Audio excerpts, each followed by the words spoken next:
નમસ્કાર મિત્રો, સ્વાગત છે તમારું માર્કેટ બુલેટિનમાં. આઈસીઆઈસીઆઈ પ્રુડેન્શિયલ એએમસી લિમિટેડના આઈપીઓના સમાપન બાદ આજે 16 તારીખે શરૂ થઈ ગયો છે બીજો મેનવોર્ડ આઈપીઓ. કંપનીનું નામ છે કેએસ ઇન્ટરનેશનલ લિમિટેડ, એટલે કે કેએસએચ ઇન્ટરનેશનલ લિમિટેડ.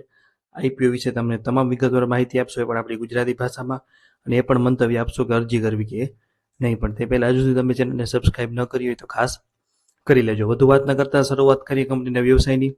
તો કેએસએચ ઇન્ટરનેશનલ લિમિટેડ એક મેગ્નેટ વાઇડિંગ વાયર્સનું ઉત્પાદન કરતી ભારતની એક અગ્રણી કંપની છે. સરળ શબ્દોમાં એવું કહીએ તો એક વિશિષ્ટ પ્રકારના તાંબા અથવા એલ્યુમિનિયમને તાર બનાવે છે, જેના ઉપર ઇન્સ્યુલેશનનું પાતળું પડ ચડાવેલું હોય છે. આ કંપની ઉત્પાદન ક્ષમતાની દ્રષ્ટિએ ભારતમાં ત્રીજી સૌથી મોટી ઉત્પાદક કંપની છે અને સૌથી મોટી નિકાસકાર પણ છે. વાત કરીએ તેના બિઝનેસ મોડલની તો કંપનીનો મુખ્ય વ્યવસાય વાયર્સ બનાવવાની વિવિધ ઉદ્યોગોને વેચવાનો છે.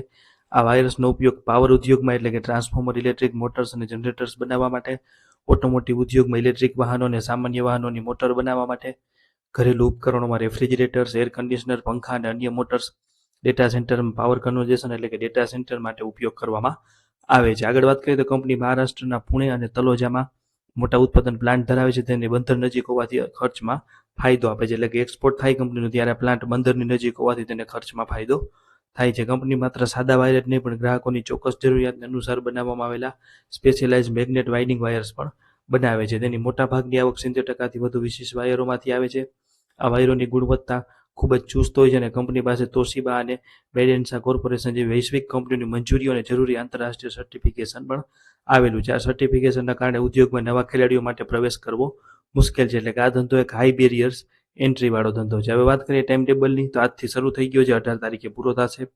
₹5 ફેસ વેલ્યુ, 365 થી 384 નો ભાવ, 39 શેરની લોટ સાઇઝ અને 710 કરોડનો આઈપીઓ, જેમાંથી 290 કરોડનો ઓએફએસ અને 420 કરોડનો ફ્રેશ ઇસ્યુ. એન્કર બુક ગઈકાલે આવી ગઈ છે 15 તારીખે. કેટેગરી ડિટેલ્સની વાત કરીએ તો 35% રિટેલર માટે 39 શેરની અરજી કરવાની. રકમ થાય 14,976 અને તેના માટે 1,65,932 અરજીઓ અનામત રાખવામાં આવેલી છે. સ્મોલ એચએનઆઈ કોટાની વાત કરીએ તો 546 શેરની અરજી કરવાની. રકમ થાય ₹2,09,664 અને તેના માટે 1,693 અરજીઓ અનામત રાખવામાં આવેલી છે. બિગ એચએનઆઈ કોટામાં 2,613 શેરની અરજી કરવાની. રકમ થાય ₹10,03,392 અને તેના માટે 3,386 અરજી અનામત રાખવામાં આવેલી છે. હવે જલ્દીથી વાત કરી લઈએ પરિણામોની. તો સ્ક્રીન ઉપર તમે જોઈ રહ્યા છો કે 31 માર્ચ 2023 1,056 કરોડની આવક સામે 26 કરોડનો ચોખ્ખો નફો. 31 માર્ચ 2024 1,390 કરોડની આવક સામે 37 કરોડનો ચોખ્ખો નફો. 2025 1,938 કરોડની આવક સામે 67.99 કરોડનો ચોખ્ખો નફો. 30 જૂન 2025ના આંકડા મુજબ 562 કરોડની આવક સામે 22 કરોડનો ચોખ્ખો નફો.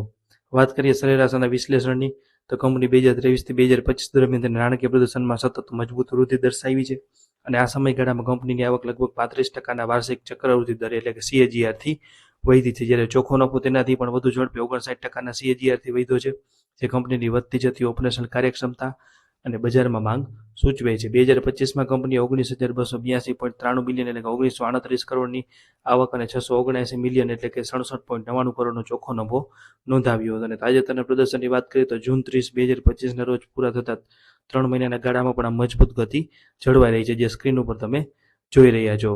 હવે જલ્દીથી આગળ વાત કરી લઈએ કેશ ફ્લો સ્ટેટમેન્ટની. લગભગ કોઈ પણ મિત્રોને કેશ ફ્લો સ્ટેટમેન્ટ વિશે ગુજરાતી ભાષામાં કોઈ પણ યુટ્યુબ ચેનલ કે વોટ્સઅપ ગ્રુપ પર માહિતી આપવામાં આવતી નથી, પણ અમારી ફરજ છે કે અમે તમને કેશ ફ્લો સ્ટેટમેન્ટ વિશે પણ સરસ શબ્દોમાં સમજાવીએ. સ્ક્રીન ઉપર નજર રાખજો, કેશ ફ્લો સ્ટેટમેન્ટનું પિક્ચર છે. તો કેએસએચ ઇન્ટરનેશનલ લિમિટેડ મજબૂત નફો કમાતી હોવા છતાં તેનો રોકડ પ્રવાહ દર્શાવે છે કે કંપની ઝડપી વૃદ્ધિના તબક્કામાં હોવાથી તેની રોકડ સ્થિતિ હાલમાં ખેંચાયેલી છે. નાણાકીય વર્ષ 2025માં ઓપરેટિંગ પ્રવૃત્તિઓમાંથી રોકડ પ્રવાહ 9.77 કરોડ નેગેટિવ રહ્યો, કારણ કે વેચાણ વધતા ગ્રાહકો પાસેથી લેવાના નાણાં, એટલે કે ટ્રેડ રિસીવેબલ અને ઇન્વેન્ટરીમાં રોકડ ફસાયેલી છે, જેને આપણે વર્કિંગ કેપિટલ કહેવાય છે. આ ઉપરાંત કંપની નવી ફેક્ટરીઓ અને ક્ષમતા વિસ્તરણ માટે સતત મોટું રોકાણ કરી રહી છે. કેપિટલ એક્સપેન્ડિચર 2025માં લગભગ 118.36 કરોડનું કર્યું છે. રોકાણની આ બંને મોટી જરૂરિયાતોને પહોંચી વળવા માટે કંપની છેલ્લા 2 વર્ષમાં ધિરાણ, એટલે કે લોન ઉપર ભારે આધાર રાખ્યો છે. 2025માં ધિરાણ પ્રવૃત્તિમાંથી 122 કરોડનો રોકડ પ્રવાહ. આ વ્યૂહરચના પરિણામે જૂન 30, 2025 સુધીમાં કંપનીનું કુલ દેવું 379 કરોડ થઈ ગયું છે. આમ કંપની નબળી નથી, પરંતુ તે પોતાની વૃદ્ધિને ટેકો આપવા માટે ધિરાણ ઉપર વધારે નિર્ભર છે. હવે વાત કરીએ આઈપીઓ લાવવાના મુખ્ય કારણોની, તો આપણે જેમ આગળ વાત કરી કે 420 કરોડનો ફ્રેશ ઇસ્યુ, જેમાંથી 225 કરોડ રૂપિયા બોરિંગ ચૂકવવા માટે કંપની દ્વારા ચોક્કસ ધિરાણોની ચૂકવણી માટે, ₹87 કરોડ 2 પ્લાન્ટ પર નવા મશીનરીની ખરીદી અને સ્થાપના કરવા માટે, ₹8 કરોડ 83 લાખ સુપા ખાતે આવેલી તેમની ફેસિલિટી પાવર જનરેશન માટે અને રૂફટોપ સોલાર પાવર પ્લાન્ટની ખરીદી અને સ્થાપના માટે, અને બાકીની રકમ સ્થાનિક સામાન્ય કોર્પોરેટ હેતુઓ માટે કરવામાં આવશે. હવે જલ્દીથી વાત કરી લઈએ 5 સારી અને 5 નબળી બાબતોની. સારી બાબતોની શરૂઆત કરીએ તો ભારતમાં મેગ્નેટ વાઇન્ડિંગ વાયર્સની ત્રીજી સૌથી મોટી ઉત્પાદક કંપની છે. ઉત્પાદન ક્ષમતાની દ્રષ્ટિએ ભારતની સૌથી મોટી નિકાસકારક કંપની છે. નાણાકીય વર્ષ 2023-25માં પ્રોફિટ આફ્ટર ટેક્સમાં 59%થી વધુનો મજબૂત CAGR વૃદ્ધિ દર છે. ઉદ્યોગને સરેરાશ કરતાં ઘણો ઊંચો રિટર્નનો નેટવર્થ છે અને આઈપીઓના ફંડનો ઉપયોગ દેવું ઘટાડવા અને નવી ક્ષમતાના વિસ્તરણ માટે કરવામાં આવશે. સામે નબળી બાબતો પણ છે કે આવકનો મોટો હિસ્સો 50%થી વધુ ટોચના 10 ગ્રાહકો ઉપર નિર્ભર છે. કાચો માલ એટલે કે કોપર અને એલ્યુમિનિયમ માટે ટોચના 10 સપ્લાયરો ઉપર 98% નિર્ભરતા છે. કાચા માલના આંતરરાષ્ટ્રીય ભાવની અસ્થિરતાનું જોખમ પણ છે. ઝડપી વૃદ્ધિના કારણે તાજેતરના વર્ષોમાં ઓપરેટિંગ કેશ ફ્લો નેગેટિવ રહ્યો છે, જે આપણે આગળ વાત કરીને. ડેટ ટુ ઇક્વિટી રેશિયો પણ લગભગ 1થી વધુ છે. હવે વાત કરી લઈએ એન્કર બુકની. તો તમને આગળ જ વાત કરી કે એન્કર બુક આવી ગઈ છે. 710 કરોડના આઈપીઓ માટે 15 ડિસેમ્બર 2025 રોજ 213 કરોડ રૂપિયાની એન્કર બુક આવી છે, જેમાં 13 સંસ્થાગત રોકાણકારો એટલે કે HDFC mutual fund, Kotak mutual fund, LIC mutual fund અને ITI મ્યુચ્યુઅલ ફંડ જેવા ભાગ લીધો છે. સૌથી વધુ નોંધપાત્ર હિસ્સો ડોમેસ્ટિક મ્યુચ્યુઅલ ફંડને ફાળવવામાં આવ્યો છે, એટલે કે 74% જેટલો હિસ્સો ભારતીય મ્યુચ્યુઅલ ફંડ દ્વારા ખરીદવામાં આવ્યો છે અને બાકી HSBC ગ્લોબલ અને બીજું સોસાયટી જનરલ જેવા 2 થી 3 જ વિદેશી નામ દેખાય છે. એટલે કે વધુ પડતો એન્કર બુકમાં સ્થાનિક ભારતીય મ્યુચ્યુઅલ ફંડના જ નામ છે. એટલે એન્કર બુક કોઈ સારી એવી ન કહી શકાય, પણ એક મધ્યમ કહી શકાય. હવે સૌથી મહત્વની વાત કે અરજી કરવી કે નહીં. તો કંપની જે તેના ક્ષેત્રમાં મજબૂત પકડ ધરાવે છે, તેણે છેલ્લા 2 નાણાકીય વર્ષોમાં આવક અને ચોખ્ખા નફામાં પ્રોફિટ આફ્ટર ટેક્સમાં સારી એવી વૃદ્ધિ કરી છે. પ્રશંસનીય પ્રગતિ પણ કરી છે. વળી કંપની રિટર્ન ઓન નેટવર્થ તેના સ્પર્ધકોની તુલનામાં શ્રેષ્ઠ છે. જોકે આ સકારાત્મક પાસાઓ સાથે કંપનીને કેટલાક નોંધપાત્ર પડકારોનો સામનો કરવો પડી રહ્યો છે. તેને વેપારની સફળતા, મુઠ્ઠીભર ગ્રાહકો એટલે કે 50%થી વધુ આવક, મર્યાદિત ગ્રાહકો ઉપર છે અને ગણતરીના સપ્લાયરો ઉપર કાચા માલ માટે નિર્ભર રહેવું પડે, જે એક મોટું જોખમ છે. આ ઉપરાંત ઊંચા દેવાના ભારણ અને રોકડ પ્રવાહ એટલે કેશ ફ્લોમાં તાણ જેવા જોખમી પરિબળો પણ હાજર છે.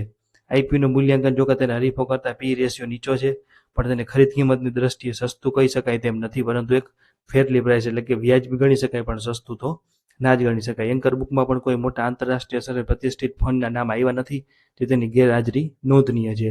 તમામ પરિબળોને ધ્યાનમાં લેતા વ્યક્તિગત રીતે આ જાહેર ભરણામાં અરજી ન કરવાનો નિર્ણય લેવામાં આવ્યો છે. એટલે કે આઈપીઓને અમે સ્કીપ કરીએ છીએ.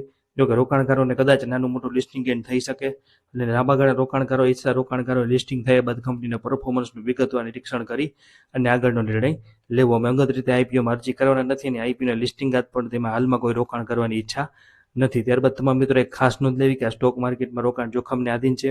આ કોઈ ખરીદ વેચાણની સલાહ નથી કે ટ્રેડિંગ ટિપ્સ નથી. આ વિડીયો આપેલી માહિતી RHP પરથી લીધી છે અને વિડીયો બનાવવા પાછળ અમારો કોઈ અંગત ફાયદો નથી. કોઈ પ્રકારનું રોકાણ કરતા પહેલા કે આઈપીઓમાં એપ્લાય કરતા પહેલા આપણે નાણાકીય સલાહકારની સલાહ લેવી જરૂરી છે. તો વાત કરી કે એસએજ ઇન્ટરનેશનલ લિમિટેડના મેઇન બોર્ડ આઈપીઓ વિશે. આઈપીઓ બાબતે કોઈ પણ પ્રકારનો પ્રશ્ન હોય તો કોમેન્ટ સેક્શનમાં પૂછી શકો છો અને આપણા મિત્રો સાથે પણ આઈપીઓની વિડીયોની લિંક શેર કરી દેજો અને ઇન્સ્ટાગ્રામ પેજ ઉપર પણ આપણે ફોલો કરી લેજો. છતાં કોઈ પણ પ્રશ્ન હોય તો કોમેન્ટ સેક્શનમાં પૂછી શકો છો. આભાર.